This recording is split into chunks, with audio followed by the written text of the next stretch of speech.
Have you ever looked at a universally recognized phrase and wondered if there was just an entire unseen universe hiding right beneath its surface? Well, today, we're exploring one of the most famous mantras in the world, Om Namah Shivaya. But we're completely stripping away those surface-level translations you might be used to. Instead, we are about to decode an ancient cipher.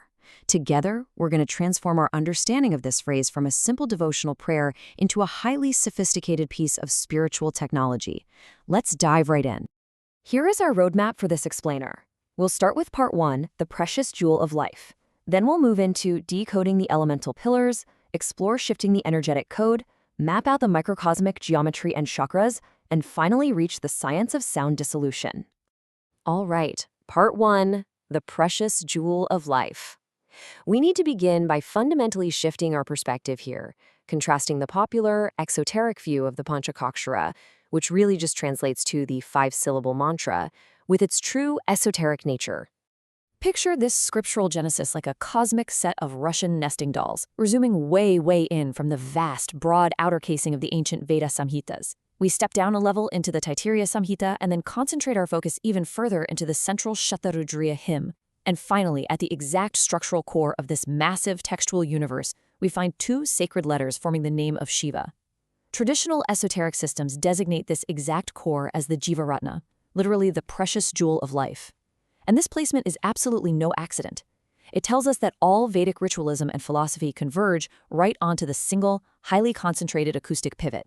Now, before we really pull the elements apart, we've got to understand what the Panchakshara actually is in these esoteric traditions. In Tantric and Agamic Saivism, these 5 syllables, Na, Ma, Shi, Va, Ya, they aren't just static words. They are an active, transformative technology. The texts actually describe it as a sonic diagram, a yantra, deliberately engineered to completely reorient human consciousness. It's specifically designed to take a practitioner out of a state of dualistic bondage, what's called pasa, and systematically shift them into absolute Shiva identity. Moving on to part 2, decoding the elemental pillars. Let's see how this translates into the physical and energetic building blocks of the entire universe, because this is where the structural genius of the mantra really shines. This is where it gets absolutely wild. Look at how every single syllable maps directly to the 5 fundamental elements, the cosmic operations of the universe, and the core categories of our existence. Take Na. It represents earth, the veiling power of illusion that binds us to physical reality. Then Ma is water and sensory attachment. But then we hit the center point, Shi. This is fire. It's the spiritual furnace of absolute consciousness that literally incinerates ignorance. Va represents air and the dynamic grace that breaks down mental structures. And finally, Ya represents ether, unbounded space, and the individual soul stripped of all limitation. So every single time these syllables are spoken, you're basically recreating a microcosm of cosmic creation and dissolution. So, the huge takeaway here is that chanting in this standard order is a deliberate, highly engineered ascent.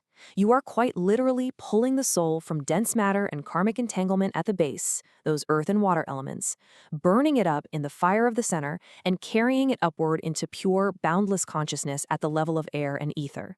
It's a complete, inverse ascent from dense material reality straight back into pure transcendence. But here is where the esoteric science gets, well, truly mind-bending. Which brings us to part 3, shifting the energetic code. What happens when an initiated guru intentionally hacks this structural formula? We are looking at 2 radically different applications of the exact same 5 syllables. On the left side, we have the stula, or gross sequence. This is the standard Namah Shivaya that everyone knows. It's prescribed for general practice because it safely purifies the physical vessel and takes care of worldly obligations. But check out the right side. This is the sukshma, or subtle permutation, Siva Yanama. By literally swapping the phonetic code, the guru places divine spirit, Si and Va, before matter, Na and Ma. This completely shifts the energy from material bondage to liberation.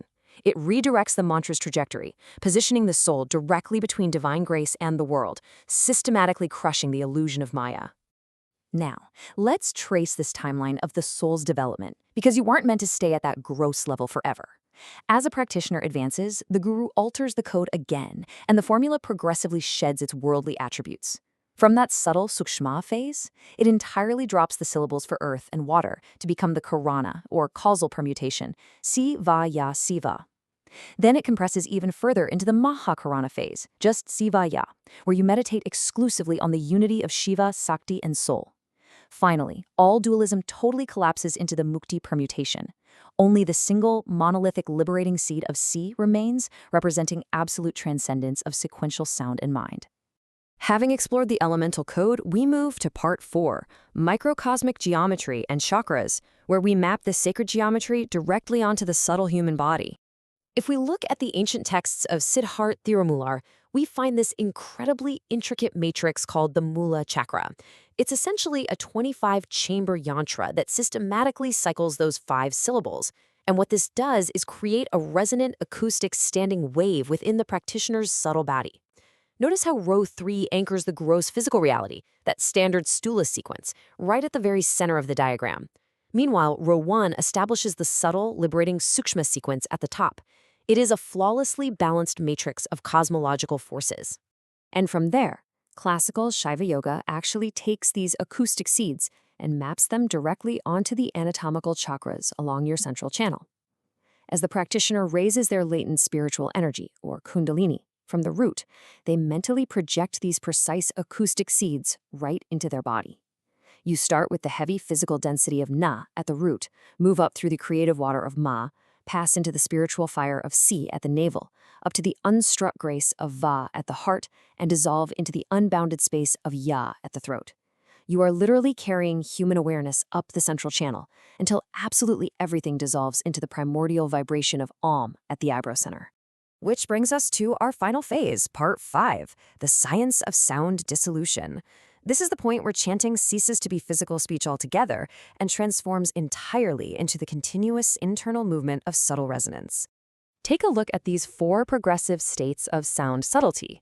In this esoteric system, the words we physically speak out loud are just the dense, grossest tip of the iceberg. That's called Vaikari. The practitioner intentionally pulls the sound of the mantra inward, moving it into mental thought forms in the Majjhima stage, then deeper into Pashyanti, where sound and intuitive vision actually unite before a thought even forms. Ultimately, they reach Para, the transcendent, completely unmanifest acoustic potential that is literally inseparable from supreme consciousness itself. This dissolution process breaks down into 9 highly specific acoustic phases, and it's truly the absolute pinnacle of the practice. It ascends from Bindu, which is just a single, highly concentrated point of focus, and moves through phases like Nada, where unstruck inner resonance fills the body. Eventually, it breaks entirely free from phonetic structure at the Sakti phase, becoming pure dynamic power.